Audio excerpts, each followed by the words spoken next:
Turkish Delight has been around even longer than me, since the 1700s, they reckon. We commonly know it as an exotic treat, but my next guest is reinterpreting it for Britain. Welcome, Mel. Mel Mustafa makes Turkish Delight using her Cypriot father's original recipe. They are corn flour and sugar syrup sweets, which I know and love from my time living in Cyprus.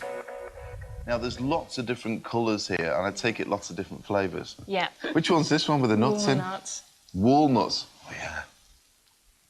Which actually, in Cyprus, that's like the main flavour, actually. There's walnuts everywhere. In Turkey and Cyprus, specialist shops sell Turkish Delights, made with family recipes handed down through the generations. Do you do a lemon one or a citrus one? Let's try this one. This is actually a Cypriot orange flower blossom, and it's been distilled here, though. That just tastes like Cyprus, I think, or the Mediterranean. It does. It does indeed. It's taken me right back. The food heritage is incredible, whether it's from the Greek side or whether it's from the Turkish side. But Merle has given this sweet treat her own twist by creating some unusual flavours infused with the English countryside. Got geranium. I do still like to do... Geranium? Can I try this? You can. It's quite subtle, that one. But I've got English rose, and this one's got petals in it. It's slightly chewier than I expected. Is that your interpretation of it? I think it should be a bit chewy. It is. This is Earl Grey. You might like that's quite a nice one. Because we're a nation of tea drinkers, I thought, well, Earl Grey with the bergamot. It's funny, you can't smell it at all, can you? It's quite subtle. With most of them, you don't get the flavours straight away. They come through kind of afterwards. Can you get that? It's right at the end. But yeah, I'm definitely getting that. It's quite refreshing, that one, as well. Yeah, it's nice. They're delicious. Do you know what it goes well with? Yeah. Do you know what it does? Because of the sugar in there and the glucose, as soon as you drink warm tea, it just sort of melts and actually heightens the flavour. Yeah. Doesn't it? Yeah, it is nice with a cuppa, actually. It's delicious. And which one's this one? I think that's just the rose one. Inspired by Turkish rose water, Mel has even created English rose flavours. English roses taste much different. I know they changed it. Which one's the English one, then, of that? This one. That one's more of an instant hit. Yeah. That one's a lot more subtle than that one. Yeah. Because that one it seems to be a purer, cleaner flavour. It's definitely cleaner. The fact that you're bringing those flavours in from this country and infusing it into Turkish, I think it works. Thank you. So you're going to show us how you make your Turkish Delight. I am, yeah. OK, so please take over my kitchen. If you want me to know anything, let me know. All right. It's all there. OK, well, I thought I'd make a lemon verbena one. These leaves here, which have got the best smell ever.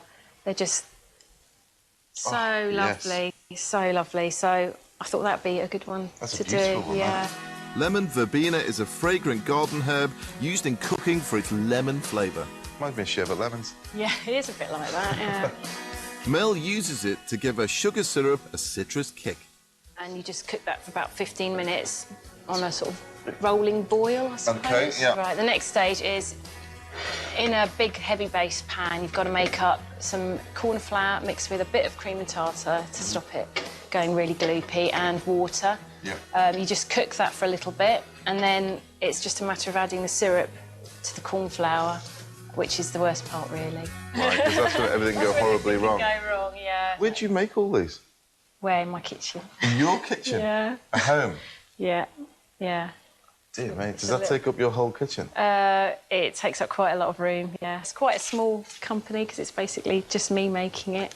So... I like that, though. It's that small artisan touch. Yeah. So the whole thing is, once that's begun to slacken down and loosen off, you then add the syrup to that. Yeah.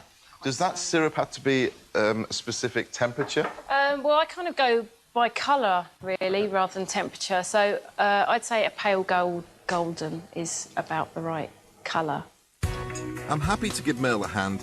Heated sugar syrup can be dangerous. Keep the kids well away if you try this at home. Do you want me to start tipping this in? Yeah, if you could add in small amounts. Make sure you use a heavy base pan for this job, as the mixture needs some serious beating. basically you've just got to really get the syrup into the corn flour. Do you want me to have a go? Go on then, please. Thank you. Speed. I always think that. Give it a good beating. So I've obviously not got the muscle power, I think. Go on, add some more of that. Go on, straight in. Right, mind your arm. Go on. Yeah, that'll do. So it's beginning to slacken down a bit, isn't it? Yeah, that's brilliant. And it's much easier to kind of Yeah, it does get easier because you're slacking down. It's got a strange smell. It's a bit like caramel, but it's not as potent as caramel. It is a bit like caramel. Is that more how it Really should good. be? Yeah, that's brilliant. That's perfect. So you carry on stirring this for 10 minutes, and then you cook it out for 10 minits, and then this mixture, which would be nice and thick, I'd imagine, by then. What happens to it then? It's then poured into a tin. It's been lined with cling film and oiled. There's one here that's still quite hot.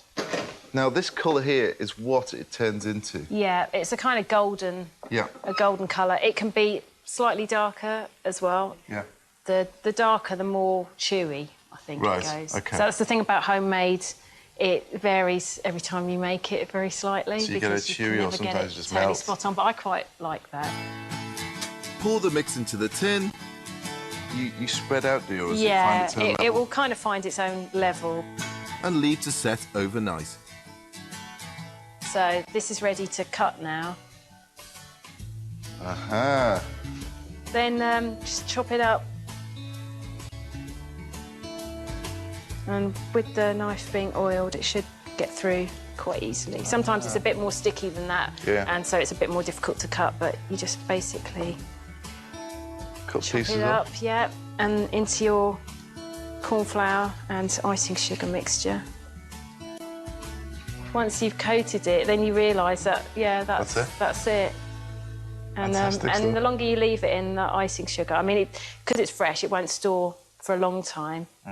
But it will absorb that icing sugar and it will get a little bit sweeter because it's actually not very sweet at the moment. But once it's left in that for a bit, it will get a bit sweeter. Well, how long is there a peak? Is it like wine? It sort of peaks and then drops off? Yeah, or? I'd say when it's about a week old, it's really nice because it's had time to sit in that that icing sugar. This is what I love. People taking the trouble to experiment with food like Merle does. She's creating new flavours and turning them into true Turkish delights. Merle joins me again later when we both make our own family rice pudding recipes. It's very different. It is, isn't it?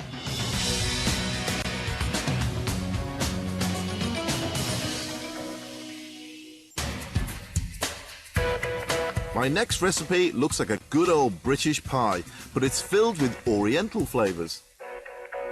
I love a good Thai chicken curry, fragrant with spices, chilli and ginger. You might think those spicy flavourings have to be imported from some exotic faraway place, but these days, that's not necessarily so.